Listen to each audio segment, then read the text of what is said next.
चुनाव को लेकर बीजेपी में भारी बगावत हो गई है। बीजेपी के दो कैंडिडेट बागी बनकर मैदान में अकेले ही उतरने की तैयारी में जुट गए हैं। एक नाम छपरा के बीजेपी नेता सच्चिदानंद राय का है तो दूसरा नाम मधुबनी से सुमन महासेठ का। बीजेपी में बगावत से टेंशन एनडीए में खड़ी हो गई है। चुनाव को लेकर बीजेपी में बगावत। मधुबनी में सुमन महासेठ भरेंगे निर्दलीय पर्चा। सारण से सच्चिदानंद राय ने खोला मोर्चा। विधान पार्षद चुनाव को लेकर बीजेपी ने लिस्ट जारी किया कि पुराने धुरंधरों ने बागी बनने का ऐलान कर दिया। इसमें सबसे बड़ा नाम है सारण के इंजीनियर सच्चिदानंद राय का। बेटे ने ताल ठोकने का ऐलान कर दिया है। ना मैं परिवार छोड़ सकता हूं, ना मैं पार्टी छोड़ने के पक्ष में हूं। देखिए, परिवार कभी भी पार्टी को भारी पड़ेगा। जब परिवार ही नहीं तो फिर पार्टी करके क्या फायदा। खास करके उस पार्टी में जिसकी कमान ऐसे लोगों के हाथ में दी गई है जो पार्टी का भी ख्याल नहीं करते हैं। अपना इज्जत बचाने के लिए, अपना सम्मान बचाने के लिए, अपने जितने जो हमारे सहयोगी है उनका सम्मान बचाने के लिए सर लड़ना तो पड़ेगा। उसके लिए निर्दलीय लड़ना पड़ेगा तो निर्दलीय लड़ेंगे। वहीं मधुबनी से विधान पार्षद रह चुके सुमन महासेठ ने भी निर्दलीय लड़ने का फैसला किया है, क्योंकि मधुबनी सीट जेडीयू कोटे में चली गई है।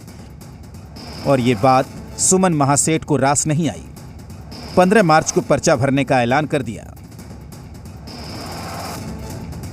जो हमारे नेता वर्ग के लोग हैं उनके बीच में असंतुष्टि देखी गई, उसके कारण ये सीट एनडीए के लिए कैसे सुरक्षित हो, तो मैंने अपने कार्यकर्ताओं के माध्यम से ये निर्णय लिया कि सीट बचाने के लिए हमको निर्दलीय रूप में आना चाहिए।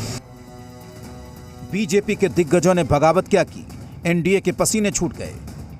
जेडीयू इसे बीजेपी का अंदरूनी मामला मान रही है, तो बगावत पर बीजेपी अलग राग अलाप रही है।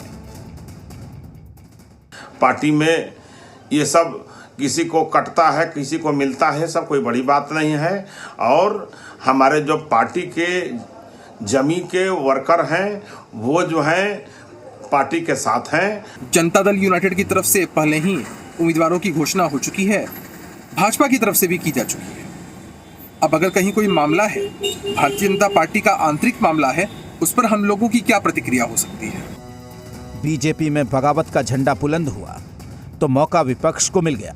लगे हाथ जेडीयू और बीजेपी के रिश्तों पर भी सवाल उठा। दावा किया कि दोनों के रिश्ते सहज नहीं हैं। चुनाव क्या खाक लड़ेगी जब उनके अंदर ही सर फुटोवल मचा हुआ है। तो 24 की 24 सीटों पर महागठबंधन की जीत होने जा रही है। इसका लाभ सिर्फ और सिर्फ कांग्रेस पार्टी को मिलेगा, क्योंकि आरजेडी में भी अनेक बागी लोग हैं जो दूसरे दल के लोगों को, दूसरे दल के प्रत्याशियों को मदद कर रहे हैं। बीजेपी की बगावत से टेंशन बीजेपी से ज्यादा जेडीयू को है, क्योंकि जेडीयू के खिलाफ मधुबनी में महासेठ ने झंडा उठाया है। अब इस बगावत को बीजेपी और जेडीयू कैसे मैनेज करती है, यह देखना दिलचस्प होगा। ब्यूरो रिपोर्ट, जी मीडिया।